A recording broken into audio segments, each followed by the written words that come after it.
হরে কৃষ্ণ কৃষ্ণ কৃষ্ণ হরে হরে, হরে রাম রাম রাম হরে হরে।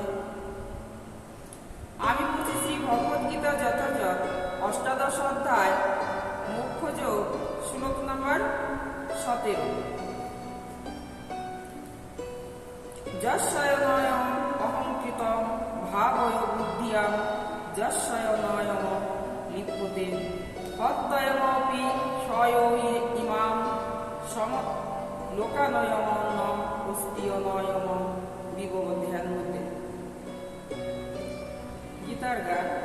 অতএব যে না কয় অহংকারে মত্ত, বুদ্ধি যার অহংকার ভাবে নাহি হয় লিপ্ত।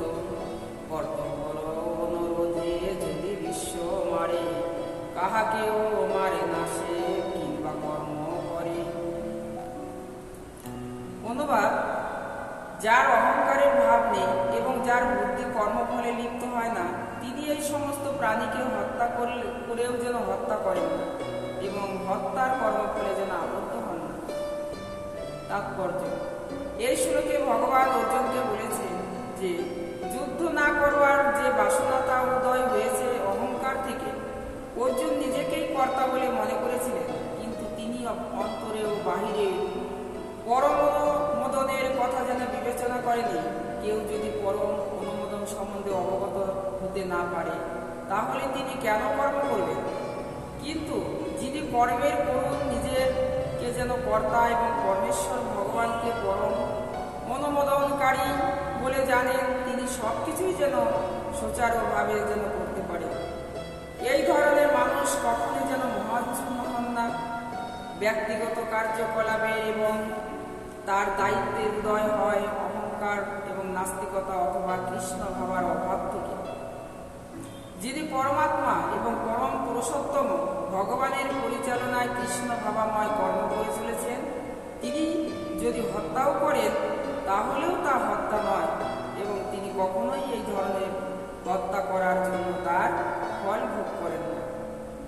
কোনো সৈনিক যখন তার সেনাপতির আদেশ অনুসারে শত্রু সৈন্যকে হত্যা করে, তখন তাকে যেন বিচারের কাঠগড়ায় দাঁড়াতে হয় না। কিন্তু কোনো সৈনিক যদি তার নিজের ইচ্ছায় কাউকে হত্যা করে, তাহলে অবশ্যই বিচারালয়ে তার বিচার হবে। শ্লোক নম্বর 18।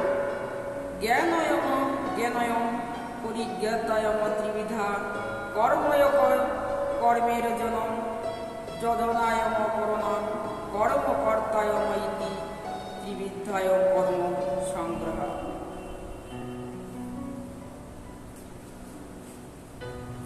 গীতার গান। কর্মেরও প্রেরণা হয় জ্ঞান জ্ঞেয় জ্ঞাতা, কর্মের সংগ্রহ সে করণ কর্ম কর্তা। অনুবাদ। জ্ঞান, জ্ঞেয় এবং পরিজ্ঞাতা, এই যে তিনটি কর্মের প্রেরণা কর্ম কর্তা, এই তিনটি যেন কর্মের আছে। তাৎপর্য। জ্ঞান, জ্ঞেয় এবং জ্ঞাতা এই তিনের অনুপ্রেরণায় যেন আমাদের সমস্ত দৈহিক কার্যকর্ম সাধিত হয়। কার্যের সহায়ক উপকরণাদি আসল কাজটি এবং তার কর্মকর্তা, এদেরই বলা হয় কাজের উপাদান। মানুষের যে কোনো কাজকর্মে এবং উপাদানগুলি থাকে।